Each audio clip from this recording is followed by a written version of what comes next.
The first time she saw him, he was aiming a rifle straight at her chest. The battlefield was a shattered valley of smoke and fire, the air vibrating with artillery thunder. Ash drifted like black snow. She had crawled behind a burnt-out transport, heart slamming so hard it hurt, fingers slick with someone else's blood.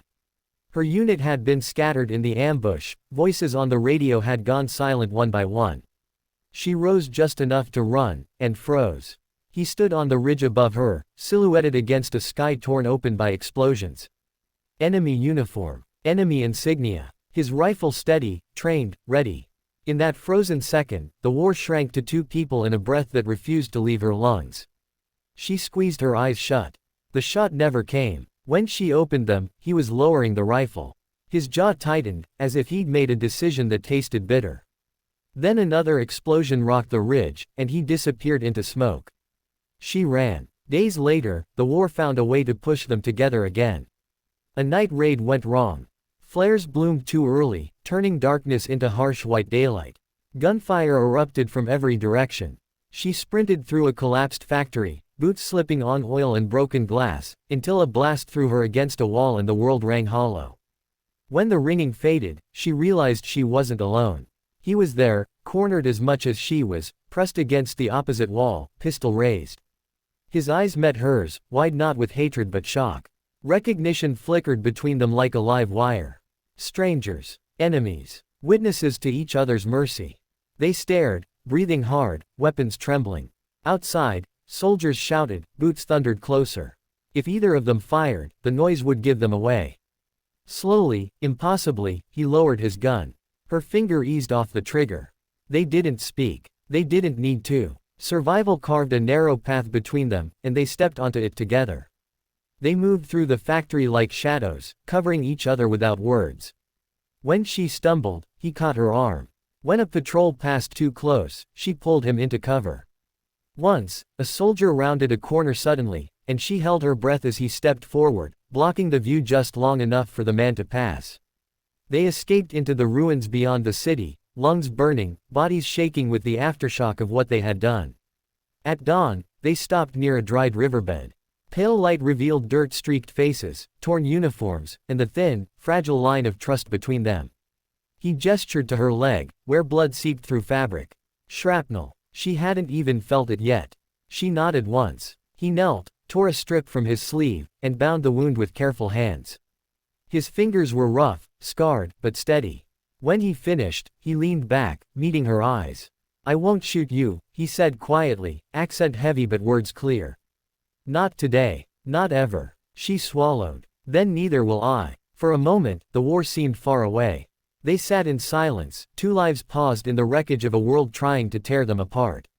They parted before noon, walking in opposite directions without looking back. But wars have long memories. Weeks later, the front shifted. New orders. New lines drawn in blood and ink. Her unit advanced toward a fortified town rumored to be the enemy's last stronghold. Intelligence said resistance would be fierce. She felt at the moment the shooting started, something was wrong. The enemy had anticipated them.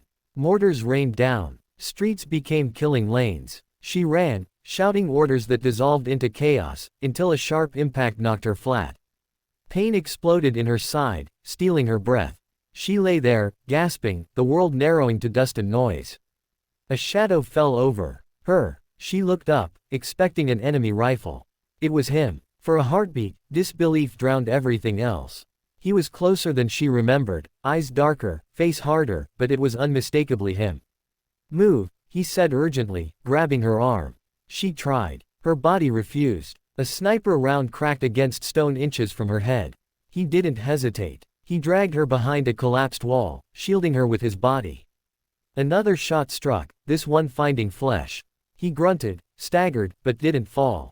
She screamed his name without knowing it. Blood spread fast across his uniform, dark and terrible. He pressed a hand to the wound, jaw clenched, eyes locked on her. "They're watching the street," he said through clenched teeth.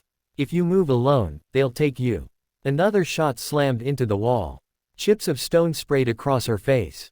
She realized, with a sick clarity, what he was doing. "No," she said, shaking her head. "You don't have to." "I do." He pulled himself higher, exposing his shoulder just enough. The next bullet hit him squarely. He cried out, body jerking, but the fire shifted. The sniper's position revealed itself in the muzzle flash. She didn't think. She rose, aimed, fired.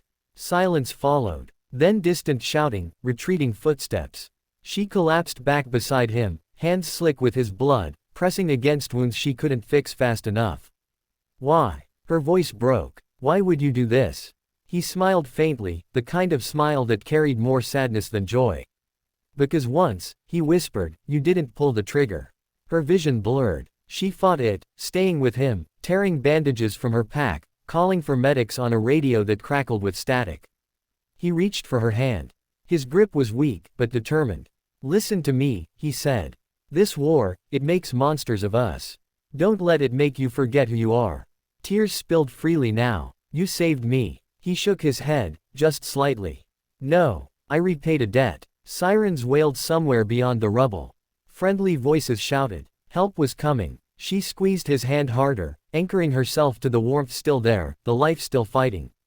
The last thing she saw before medics rushed in was his eyes, steady, unafraid, watching her as if, for this one stolen moment, the war had lost its grip on them both. The medics cut his uniform away with brutal efficiency, hands moving fast, voices clipped and professional. She stood frozen for half a second, then forced herself back into motion, answering questions, pointing, explaining through the ringing in her ears how many shots she'd heard, where the sniper had been. Someone gently but firmly guided her aside as they lifted him onto a stretcher. Stay with me, she whispered as they carried him away, unsure if he could still hear her, unsure if those words were for him or for herself. The town was secured by nightfall, though, secured, meant smoldering buildings, wounded screaming in makeshift triage centers, and the metallic smell of blood soaking into everything. She gave her report with mechanical precision, her voice steady in a way that felt dishonest.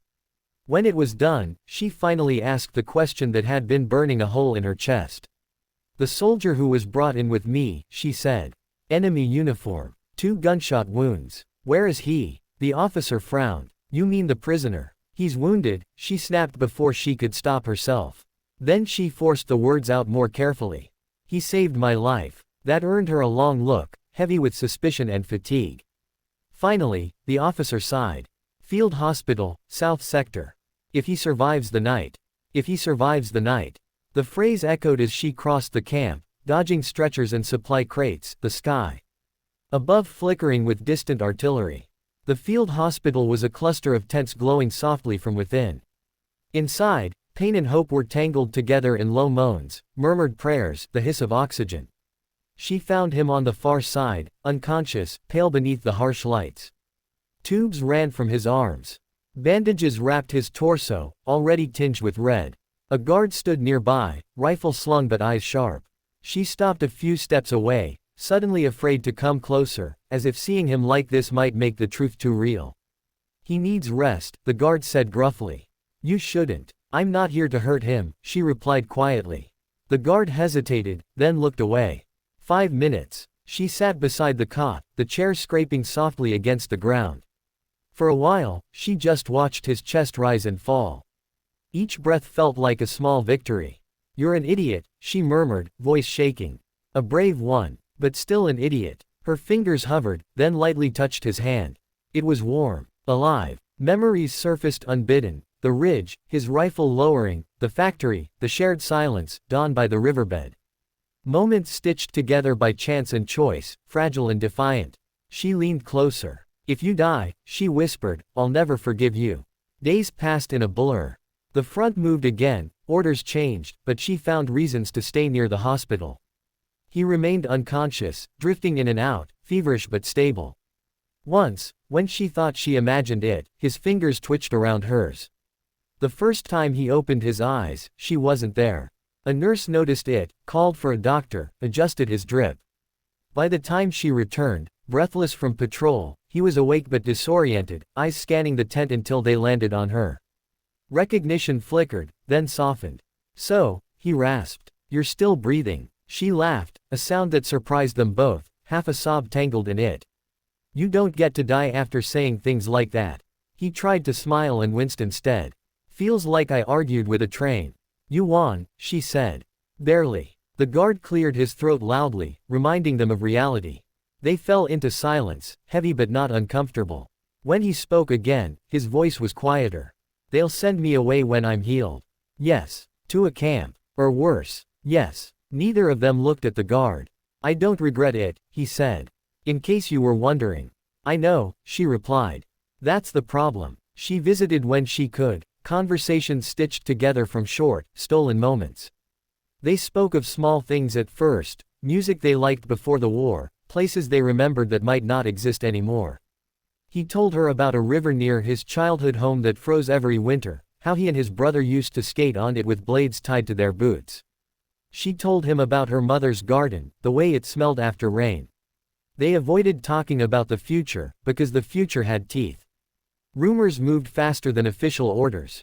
A prisoner exchange. A relocation. An interrogation unit arriving. Each whisper tightened the knot in her chest. One evening, she found him sitting up, staring at the canvas ceiling. He looked stronger, color returning to his face. You're thinking too loud, she said. He glanced at her. They questioned me today. Her stomach dropped. About what? About you. The air between them went brittle. What did you say? He met her gaze steadily. That you were a ghost. A hallucination. That I dragged a wounded enemy soldier out of instinct and blacked out. She exhaled slowly. Thank you. They didn't believe me, he added. But they don't have proof either. Not yet. Fear coiled tighter. They will. Maybe. He shrugged carefully. Maybe not. Wars are messy. Things get lost. She reached for his hand, gripping it hard. I can help you, she said. There are ways. Paperwork gets misplaced. Transfers delayed. He shook his head. If you do that and they find out, you're finished. I don't care. I do. The words hung heavy. Why? She asked. Because you're still on the side that gets to live after this is over. She swallowed. And you're not. A faint smile touched his lips. I crossed that line the moment I stepped in front of that bullet. The exchange came sooner than expected. Dawn broke cold and gray. Trucks idled. Names were called. Prisoners were loaded, guarded, silent. She stood at the edge of the staging area, heart hammering, watching him walk slowly toward a vehicle, wrists bound, face unreadable.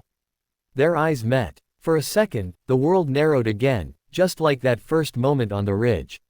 She stepped forward before she could stop herself. The guard raised a hand, warning. Wait, she said, voice steady with an effort that cost her everything. He's still under medical orders.